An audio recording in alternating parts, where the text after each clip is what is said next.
Trump Iran से जंग बंदी में तोसी के मुआहदे पर फैसला न कर सके। अमरीकी सदर की ज़ेर सदारत अहम इजलास बेनतीजा खत्म। व्हाइट हाउस के सिचुएशन रूम में 2 घंटे जारी रहने वाले इजलास की तफसीलात जारी नहीं की गई।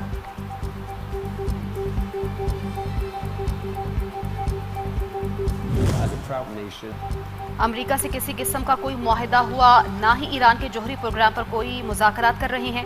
ईरानी वजारत खारजा के तर्जुमान इस्माइल बकई कहते हैं, हमारी तवज्जो जंग के खात्मे पर है। आबनाए हुर्मुज़ के इंतजाम का फैसला ईरान और ओमान करेंगे।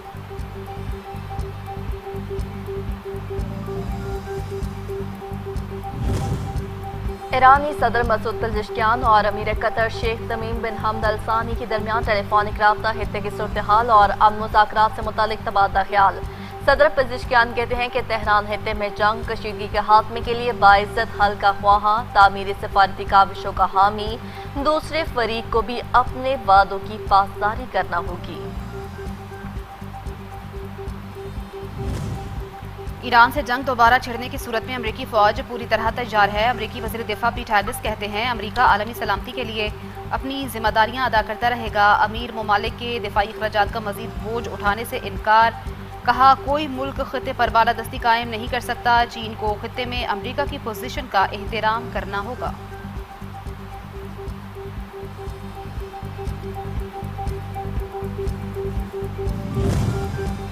ईरान रियायतें मुज़ाकरात से नहीं, मिसाइलों के जरिए हासिल करता है। ईरान के आला मुज़ाकरातकार और स्पीकर बाकर कालिबाफ का कहना है कि अमरीका की ज़मानतों पर एतबार है, ना अल्फाज पर। दूसरे फरीक के इक़दाम से पहले हम कोई कदम नहीं उठाएंगे। किसी भी मुआहदे में असल फातिह वो होगा जो अगले दिन जंग के लिए ज़्यादा बेहतर तौर पर तैयार हो। अमरीका ने ईरान के $1 अरब मालियत के क्रिप्टो असासे जब्त कर लिए। अमरीकी वज़ीर ख़जाना स्कॉट बेसन ने कहा है कि ओमान ने आबनाए हुर्मुज़ पर टैक्स न लगाने की यकीन दहानी कराई है। ईरान की मदद पर ओमान के खिलाफ पाबंदियां लगेंगी। पहली बार ईरान ने जोहरी मौजू पर बात करने पर आमादगी दिखाई है।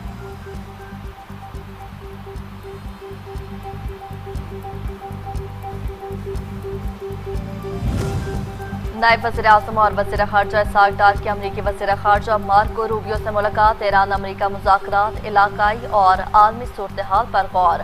पाकिस्तान और अमरीका के दरमियान तजारती ताउन के फ़रोग़ देने पर इत्तफ़ाक़। दहशतगर्दी समेत सिक्योरिटी चैलेंजेस से निमटने के लिए मुश्तरका अज़्म का अयादा किया। मार्को रूबियो ने अमरीका ईरान मामले पर मुस्बत सालसी के किरदार को सराहा। पाकिस्तान फ़लस्तीन के मामले पर अपने उसूली मौक़िफ़ पर कायम है। नायब वज़ीर आज़म वज़ीर ख़ारजा इसहाक़ डार का कहना है, 1967 से पहले की सरहदों के मुताबिक वापसी तक पाकिस्तान इब्राहिमी मुआहदे पर कोई लचक नहीं दिखाएगा। पाकिस्तान अमन का मेमार है और आलमी सतह पर ईरान अमरीका मुज़ाकरात में मुस्बत किरदार अदा कर रहा है।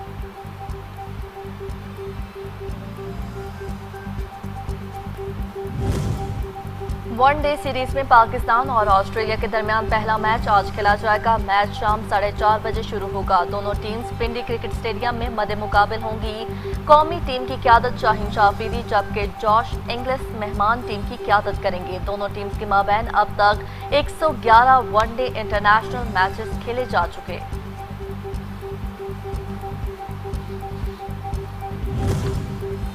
वुमेन T20 ट्राई सीरीज में पाकिस्तानी वुमेन टीम को पहली शिकस्त का सामना। वेस्टइंडीज ने 25 रन से हरा दिया। वेस्टइंडीज ने पहले बैटिंग करते हुए 199 रन बनाए, 200 रन का हदफ दिया। पाकिस्तान वुमेन टीम 175 रन ही बना पाई।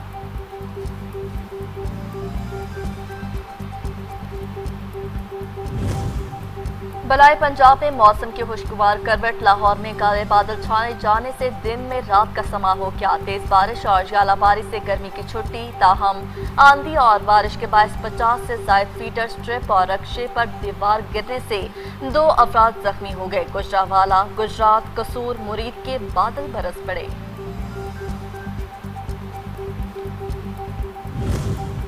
पीपल्स पार्टी ने सिंध का बेड़ा गर्क कर दिया। अमीर जमात इस्लामी हाफिज नईम की सिंध हुकूमत पर कड़ी तनकीद। कहते हैं पीपल्स पार्टी और MQM के दरमियान नूरा कुश्ती है। 3 साल गुजर गए, सिंध सॉलिड और वाटर बोर्ड का निज़ाम पुराना चल रहा है। ईद पर कराची में सफाई सुथराई का निज़ाम अबतर रहा।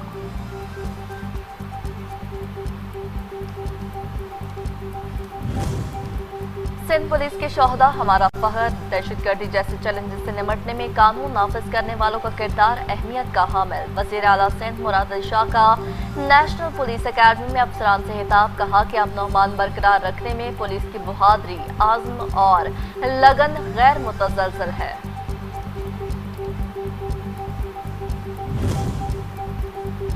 पाकिस्तान खिते में इलाकाई मामलात पर असरअंदाज होने वाला एक अहम फरीक बन चुका। पाकिस्तान को आलमी सतह पर तनहा करने के लिए मोदी की 10 साला मुहिम नुमाया तौर पर नाकाम साबित हुई। अल जजीरा की रिपोर्ट में पाकिस्तान की फतह का ऐलान लिखा, पाकिस्तान की सिफारती और अस्करी कारकर्दगी ने आलमी तवज्जो अपनी जानिब मबसूल कर ली।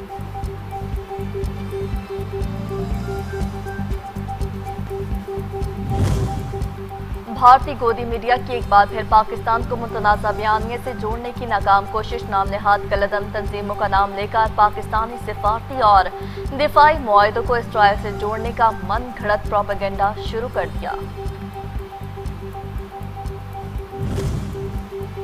अफगानिस्तान के दारुल हुकूमत काबुल से अफगान शहरी का पाकिस्तानी अस्करी क़यादत से वालेहाना मोहब्बत का इजहार। सोशल मीडिया पर वायरल वीडियो में अफगान शहरी ने अफगानिस्तान के बदतर हालात का जिम्मेदार अफगान तालिबान को करार दे दिया। अफगान तालिबान से दहशतगर्दों को पाकिस्तान के हवाले करने का मुतालबा।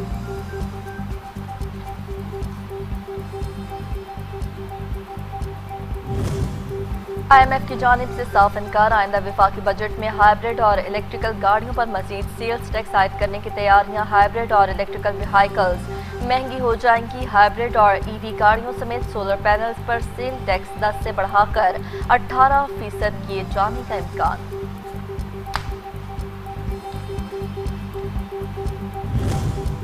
सऊदी अरब से हाजियों की वतन वापसी के लिए पोस्ट आज हज ऑपरेशन का आगाज कल से होगा। पहले रोज 22 परवाजों के जरिए 5237 हाजी वतन वापस पहुंचेंगे। पहली हज परवाज जद्दा से 391 हाजियों को लेकर 1 जून की सुबह सियालकोट लैंड करेगी।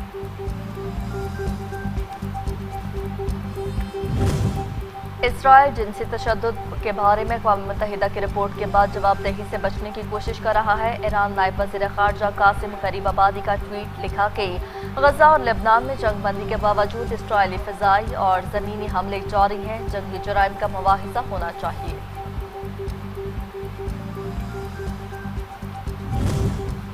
और बरतानवी पार्लियामान में इसराइली असर रसूख और सियासत में लॉबिंग से मुतल्लिक़ खदशात पर बहस का फैसला। अवामी दरख्वास्त मतलूबा तादाद में दस्तखत हासिल करने में कामयाब। स्टार्मर की हुकूमत में शामिल काबीना के निस्फ से ज़ायद अरकान इसराइल नवाज लॉबिंग से वाबस्ता शख्सियात से एहतियात वसूल कर चुके हैं।